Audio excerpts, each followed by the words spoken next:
Gente, vamos agora para o exemplo 2, tá? Admita na clínica médica 2 um paciente que vai fazer um cateterismo cardíaco, tá? Ele parece, né, estar com falta de ar e não consegue ficar muito tempo de pé. O médico pediu para ele internar um dia antes do exame. Na clínica médica foi realizado um eletro e colocado um acesso para a medicação. O paciente falava que estava muito nervoso.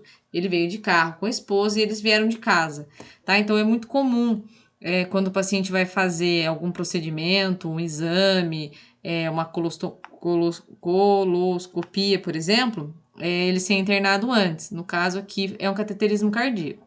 Então, o que está pedindo? Primeiro, para realizar a admissão na clínica médica 2. Depois, nas anotações, colocar o que foi realizado aqui ainda, o que está escrito, né, na nossa historinha. E em seguida, a gente vai transferir ele para a unidade de hemodinâmica, onde é realizado o cateterismo. Então, vamos fazer primeiro a admissão, tá? O horário, né, que o paciente deu entrada, então 15 horas, admitido no setor. Aí aqui, como o paciente está dando entrada com uma determinada finalidade, a gente vai colocar qual é essa finalidade. Então, admitido no setor para preparo de cateterismo cardíaco com o Dr. Tom Cruise. Proveniente de casa e ao sair do carro foi necessário cadeira de rodas.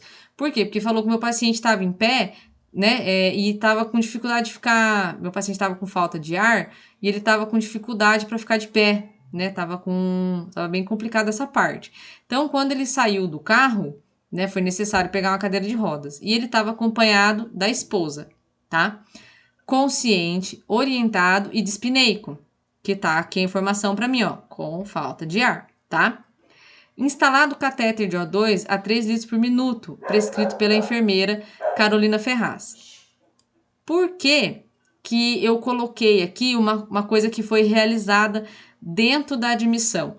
Porque foi uma coisa necessária naquele momento, uma intervenção necessária naquele momento. Imagina eu ficar admitindo o paciente com falta de ar, sem conseguir respirar. Então, no meio do processo, quando o paciente deu entrada, a enfermeira tomou essa providência de instalar ali o catéter tipo óculos dentro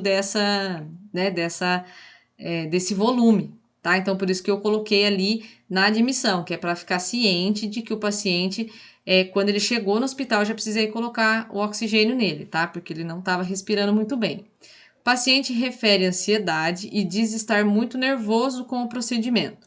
Orientados, por quê? Porque foi orientado ele e a esposa, né? Quanto às normas do setor e segue aos cuidados da enfermagem, tá? Enfermeira Marta Rocha e aqui eu inutilizei a linha, tá bom? Essa admissão ficou um pouquinho diferente porque aqui eu coloquei o motivo da internação, né? Que foi para preparo de cateterismo e que foi instalado o oxigênio ali no momento que o paciente chegou, tá bom?